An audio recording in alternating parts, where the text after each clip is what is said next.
কখনো কি তোমার মনে হয়েছে পরীক্ষার দিন একেবারে মাথার উপর এসে গেছে আর সিলেবাস তখনও অর্ধেকও শেষ হয়নি? তুমি বইয়ের দিকে তাকিয়ে ভাবছো, এত বড় সিলেবাস, এত অল্প সময় কিভাবে সম্ভব? মাথা ঘুরে যায়, টেনশন চেপে বসে। বিশ্বাস করো, এই অভিজ্ঞতা শুধু তোমার নয়, প্রায় প্রত্যেক শিক্ষার্থীর জীবনে একবার না একবার আসবেই। কিন্তু পার্থক্যটা হলো, কেউ কেউ শেষ মুহূর্ত দারুণভাবে সিলেবাস শেষ করে ফেলে, আর কেউ ভয় পেয়ে হাল ছেড়ে দেয়। প্রশ্ন হলো, তুমি কোন দলে থাকবে? একবার একজন ছাত্র ছিল, নাম ধরা যাক রাফি। পরীক্ষার আর 1 মাস বাকি, কিন্তু তার সিলেবাস অর্ধেকও শেষ হয়নি।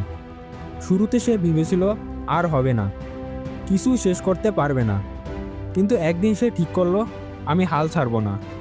সে একটা প্ল্যান বানালো, অগ্রাধিকার ঠিক করলো, আর প্রতিদিন নির্দিষ্ট সময় পড়া শুরু করলো। পরীক্ষার দিন এসে গেল, আর অবাক করার মতন হলেও সত্য হলো, রাফি পুরো সিলেবাস শেষ করলো এবং পরীক্ষায় ভালো মার্কস পেল। এই গল্প থেকে আমরা কি শিখলাম?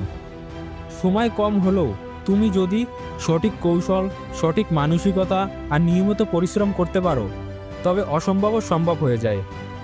এখন আসো দেখি, রাফির মতন তুমিও কিভাবে অল্প সময়ে সিলেবাস শেষ করতে পারো। প্রথমেই বুঝতে হবে, সব অধ্যায় সমান গুরুত্বপূর্ণ নয়। পরীক্ষায় 100 মার্কের জন্য সবাইকে পড়তে হবে, কিন্তু তার মানে এই নয় যে সব অধ্যায় একই সাথে পড়তে হবে।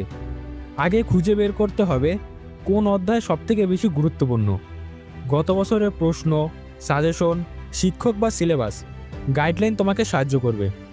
এখানে ব্যবহার করো 80/20 রুল, মানে মোট সিলেবাসের 20% অংশই তোমাকে 80% মার্ক নিয়ে আসতে সাহায্য করবে। তাই সেগুলো আগে শেষ করো, এতে তোমার আত্মবিশ্বাস বাড়বে আর বাকিগুলো টপিকগুলো শেষ করার জন্য আগ্রহ বাড়বে। অনেকেই বই নিয়ে বসে, কিন্তু অল্প কিছুক্ষণের মধ্যেই মনোযোগ চলে যায়, ফলে ঘন্টার পর ঘন্টা নষ্ট হয়। এর সমাধান হলো টাইম ব্লকিং। উদাহরণস্বরূপ 25 মিনিট মনোযোগ দিয়ে পড়বে, তারপর 5 মিনিট বিশ্রাম নেবে, আবার 4টা সেশন শেষ হলে 15 থেকে 20 মিনিট বিরতি নেওয়া। একে বলে পোমোডোরো টেকনিক। এটা করলে তোমার মনোযোগও বাড়বে, আবার পড়াশোনাও অনেক দ্রুত এগোবে। আরেকটা কৌশল হলো সকালবেলা কঠিন বিষয় পড়া। সকালে মস্তিষ্ক অনেক সতেজ থাকে, আর রাতের দিকে রিভিশন করো, যা আগে পড়েছো তা মনে করিয়ে দেবে। বড় বড় প্যারাগ্রাফ মুখস্থ করার চেষ্টা করো না, বরং নিজের মতন করে ছোট ছোট শর্টস নোটস বানাও। প্রতিটি অধ্যায় থেকে শুধু কিওয়ার্ড, ফর্মুলা আর ডায়াগ্রাম আলাদা খাতায় লিখে রাখো। পরীক্ষার আগের দিন পুরো বই পড়া সম্ভব নয়, কিন্তু এই নোটস কয়েক ঘন্টার মধ্যেই ঝালিয়ে নিতে পারবে। একটা টিপস হলো নিজের ভাষায় লিখে নেওয়া, কারণ যখন তুমি নিজের ভাষায় লিখছো তখন সেটা মস্তিষ্কে অনেক গভীরভাবে বসে যাবে। যদি সত্যি সময় কম থাকে, তাহলে গত বছরের প্রশ্নগুলোকে গুরুত্ব দাও। তুমি অবাক হয়ে দেখবে অনেক প্রশ্নই বারবার ঘুরে ফিরে আসে। এগুলো প্র্যাকটিস করলে শুধু আত্মবিশ্বাস বাড়বে না, পরীক্ষায় সময়ও বাঁচবে, কারণ তখন তুমি জানবে কোন ধরনের প্রশ্ন লিখতে হবে। পড়াশোনার জন্য একটা সঠিক পরিবেশ দরকার। সোশ্যাল মিডিয়া, মোবাইল ফোন এগুলো তোমার সময় খেয়ে ফেলবে। তাই পড়ার সময় মোবাইল পাশে রেখো না, শান্ত জায়গায় পড়তে বসো, আর চাইলে হালকা মিউজিক শুনতে পারো। এতে মনোযোগ ধরে রাখা সহজ হবে। আর একটা বড় ভুল হলো সারা রাত জেগে পড়া। এতে প্রথমে মনে হবে অনেক পড়ে ফেলেছো, কিন্তু বাস্তবে তুমি পরের দিন কিছুই মনে রাখতে পারবে না।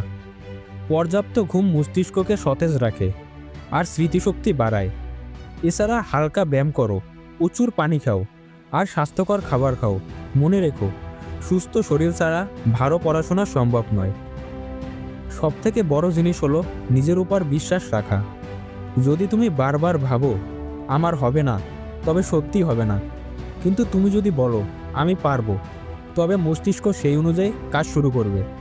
তুমি হয়তো পুরো সিলেবাস শেষ করতে পারবে না, কিন্তু যতটুকু শেষ করতে পারবে সেটাই তোমাকে অনেক দূর এগিয়ে দেবে।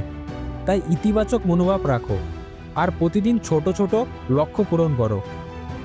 বন্ধুরা, মনে রেখো, সময় কম মানে ব্যর্থতা নয়, বরং কম সময়ে যারা সঠিক কৌশল ব্যবহার করতে পারে তারাই পরীক্ষায় আসল নায়ক হয়। অল্প সময়ে প্রতিটি মিনিট যদি কাজে লাগাও, তবে অসম্ভবও সম্ভব হয়ে যাবে। তুমি পারবে, কারণ তোমার ভিতরে সেই শক্তি আছে, সেই সম্ভাবনা আছে। এখনই হাল ছেড়ো না। আজই একটা প্ল্যান করো, অগ্রাধিকার ঠিক করো, আর পড়া শুরু করো। প্রতিদিন, প্রতি ঘন্টা, প্রতিটি মিনিট তোমার স্বপ্নকে বাস্তবের কাছাকাছি নিয়ে যাবে। পরীক্ষার আগে সব সময় মনে রেখো, তুমি যতটুকু পড়েছো তাতেই তুমি সফল হতে পারবে। তুমি শেষ মুহূর্ত পর্যন্ত চেষ্টা করতে পারবে, তাই চেষ্টা করে যাও।